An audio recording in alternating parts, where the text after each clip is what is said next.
Hey everyone, sorry I cannot maintain a cellular connection here on the island yet, so the internet or the cell phone connectivity has been in and out, and I thought it was strong enough that I was going to be able to maintain, but evidently not. So I'm going to upload this, I'm going to record this, and then I'm going to upload this because I know some people whose internet is actually up and running and I can use their so first of all,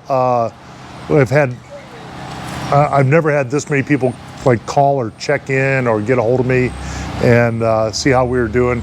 We're doing fantastic. We're really comfortable. Ray and I are. We have a generator and it's doing well. We've shared that generator with our neighbors, and one day we even set up a cell phone charging station out on the front bike path, and that was really popular. Got a lot of good customers there, but we're doing fine. Our power was restored. However, it's not good power. It fluctuates. So I guess they call it a phase out, something. We're not getting 240 volts, 240, 580, whatever it is, but we're not getting the full service into our panels. So since everything in your house today is electronic, your refrigerator, everything, we didn't want to burn anything out and ruin it. So we're not using that. We're still on generator power. So we may not have AC, but it's really comfortable outside. It's only been in the mid 80s, low to mid 80s, and the humidity has been lower. So if a hurricane does have to hit, this has been a good time weather-wise for that to happen. And so we're extremely comfortable. We're taking showers, all that stuff.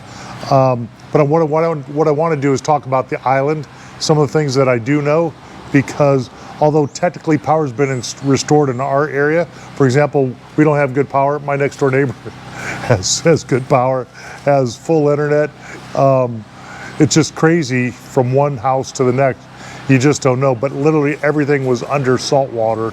So if you go back and saw my previous videos, I think it cut out when the water started coming. You can see the streets starting to fill up, and then the feed went dead, and that was because the power box, utility boxes went underwater at that point, and so we haven't had any service since then. That was on Wednesday. The best news, and I'm just talking about Marco Island, best news for Marco Island is there was no deaths or serious injuries that I know of. That would have been reported, and I'll tell you why in just a moment. I went over the power situations, and so for property owners in Marco Island, or if you have friends that you can't get a hold of, the absolute best way to get information right now is from an app called Zello. I talked about that during the live stream, and it has held true through this entire situation. Zello, Z-E-L-L-O. You download the app. If you go online, it's like a commercial type software, and don't do that. Go to your Play Store or the Apple Store, Z-E-L-L-O. Download that, do a free sign in, set up your account, and on my YouTube channel, I put a QR code, and the QR code is for the Marco Patriots channel. You scan that with your phone, and the Zello app has a little scan feature. Scan that QR code, and it will set you up in the Marco Patriots channel. That has been the #1 best form of communication throughout the night, throughout the day. Someone's manning that at all times. It also has a texting feature, so it's got a round circle on it. You press it, it's got a microphone. It's just like a walkie-talkie. Press and hold, you talk, and you can put the stupidest question you can think of. You can throw it out there. Nobody cares, and somebody will answer. The same thing with text, and then it also shows the history. So if you weren't there and couldn't listen to a part of a conversation, you can either read it if they're doing it by text, or you can hit their icon, and it will replay their voicemail, the recording. So it's a great way, like if you turn it down for a while, but you want to go back and check, see if power's coming on in certain areas, how other buildings are doing, what the situation is on food, what the situation is on power. You can do that. So I can't, that app has been a home run, and a hero in this whole effort. Marco Patriots channel on Zello. Today we spoke to a friend who is with the city and does all of the social communications for the city, and she said that over 200 boats on the island are unaccounted for or have to be addressed in one way or the other. Either they're sunk, or they're out roaming around, or they are in neighborhoods that they never belonged in.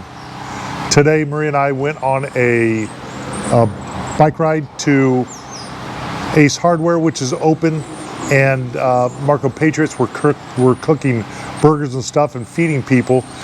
And on the way there was a jet ski in somebody's front yard near the front door, and that house is probably 2 miles from the water. Not from a canal, but from the beach itself. So it probably floated up from a canal. Literally everything's been displaced. The relief efforts that we know of, for example, so there are a number of restaurants that have opened today, yesterday. Sammy's, for example, has been open since Thursday they opened up. And we actually went there today for a late lunch and had a slice of pizza and a Diet Coke, and it was fantastic. But there are some restaurants that are opening up. There is gas on the island now. The other day, in order to maintain the generator, Maria got me up at 0:30 and said, okay, we're going. We drove 10 miles. We found gas at a very organized Wawa gas station. So that worked well. But since then, most, if not all, the gas stations on the island, not only they open, but now they are also selling gas. Took them a while to get the gas pumps and change out all the salt water for gas and all that good stuff. The 6th Street area, which you know over by the Marco Lake Drive, maybe portions of Tallwood, Yellowbird, they really got hit hard. They're low-lying area that's inland, and they really were hit hard. So a lot of everything that they own had to come out into the streets and stuff. And so they had a drive up here at the church. And what's the name of that church, Maria? The church on the corner of Elkham and Collier.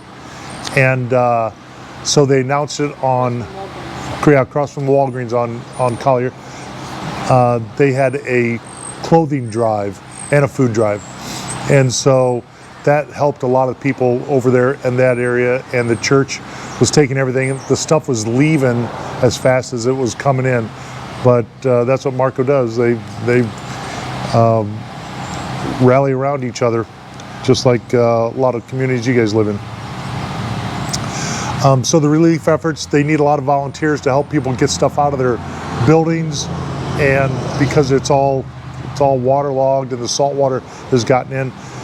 In terms of power, again, if you go to the Zello app, you can find out more details on who's actually up and who's not. But along the beach, there are still like the South Seas towers, the 3 large towers at the north end of Tiger Tail, or by Tiger Tail.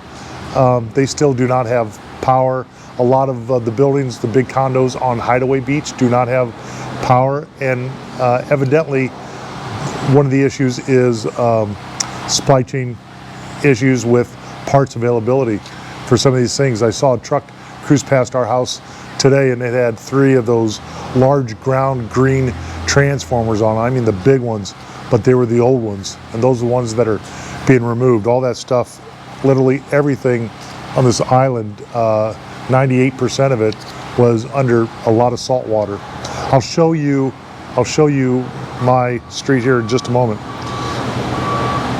A restaurant opens.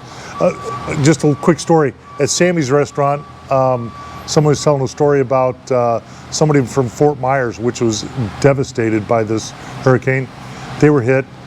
They were down here and they ate at Sammy's, and the people said they were from Fort Myers. They'd never been there before, and literally the people at Sammy's wouldn't take their money. Their money was no good there. So it's crazy.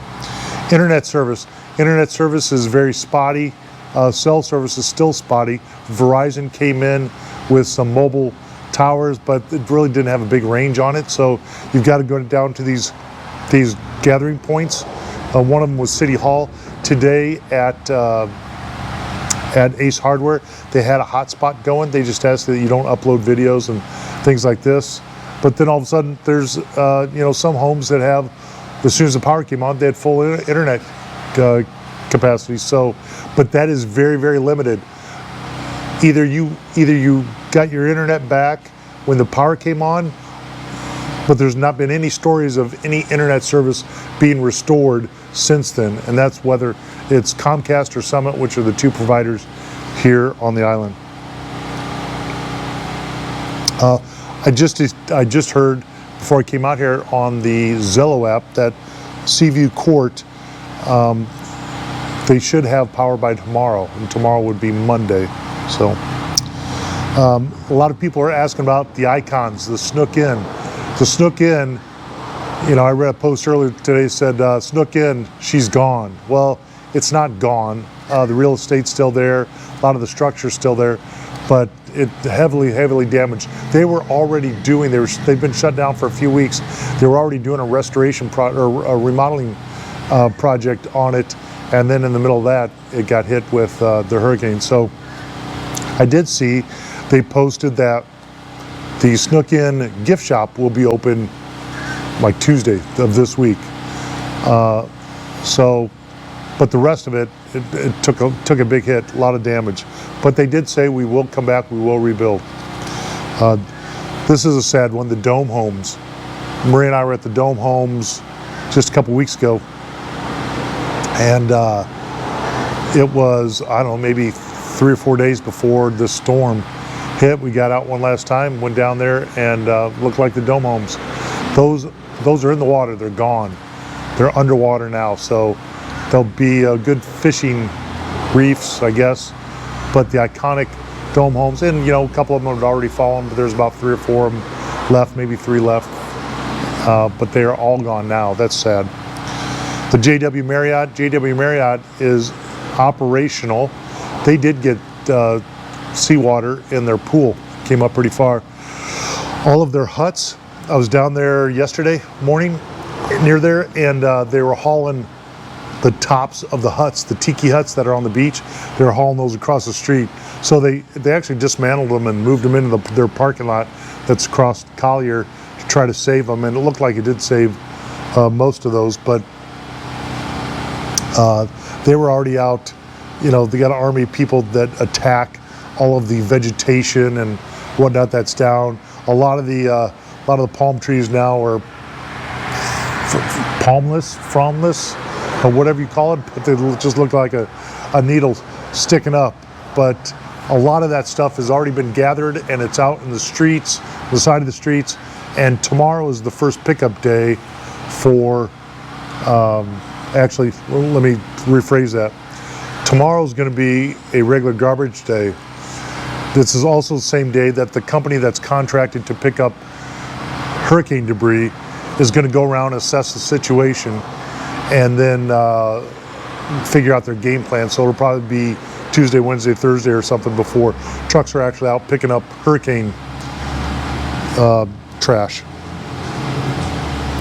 Residence Beach, the same thing. They had a lot of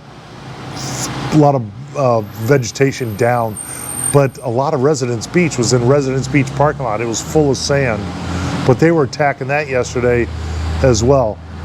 So I imagine Residence Beach will open up, sooner than later. South Beach was open yesterday. People could go out onto the beach. There wasn't a whole lot to look at. In the canals, a lot of the boats are displaced. I've seen boats that are half in the canal, half in somebody's yard, and half in the canal, nose down, nose up, because they floated up off the lifts, and the water just got that high. The water itself is gone, so the surge, everything's gone.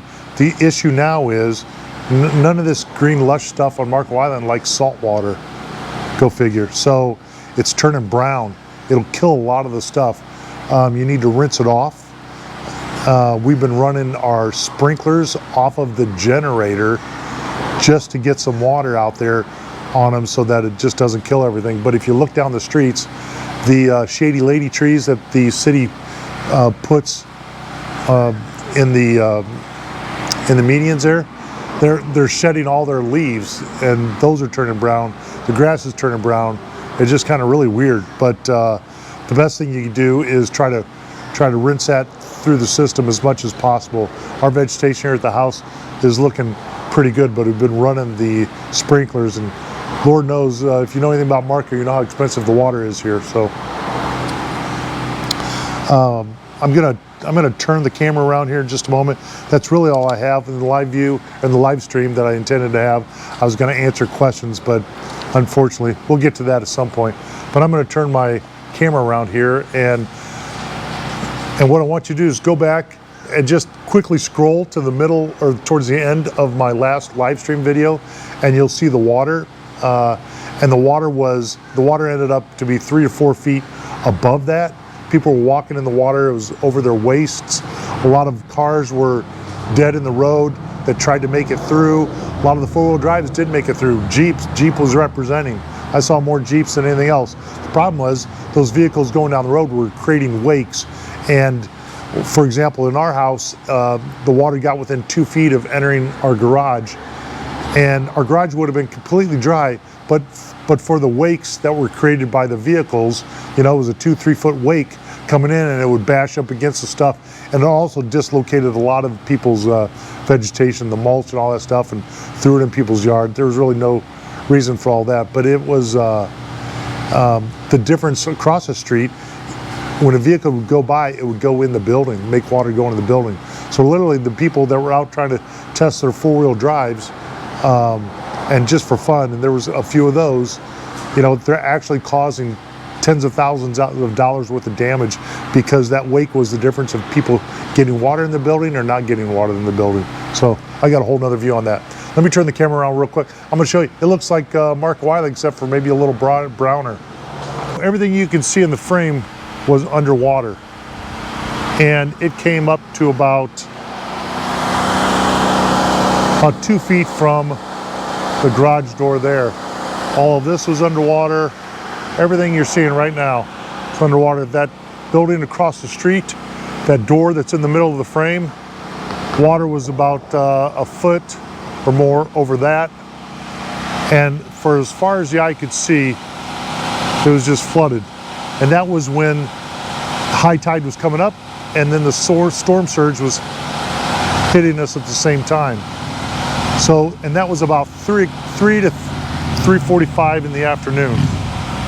Then the water hit high tide, and it started coming down. I had a brick in the driveway, and I was moving it to sort of gauge how fast the water was coming, and then it would be underwater, and then I'd move it again, and then it was underwater again, and finally at about 3:30, I had it at one spot. The water got about halfway up the brick, and then it sort of stayed there. And then pretty soon, maybe just a third of the brick was underwater, and then a quarter of the brick, and then it was less and less. And that worked out real well for being able to detect that the water was actually some relief coming, because literally, you know, I was set for evacuating the house, but we didn't have to do that. As the connectivity improves, I'll try to do a live stream just so I can get your questions up here and hopefully answer some. I know, you know, I hope nobody's tuning in because they want to see the destruction. I'm gonna maybe take a tour around on my e-bike tomorrow and get some video of things, but a lot of it looks like it's back to normal, but it's because the water's all gone. The biggest damage is from the floodwaters themselves, and again, that's just specific to Marco Island. In Naples, North Naples, Cape Coral, Fort Myers, I mean, things were just absolutely destroyed. So we were really, really fortunate here. Maria and I feel very fortunate to be as comfortable as we are and doing as well as we are so soon after the hurricane. So hope everybody's well, and I'll see you in the next video.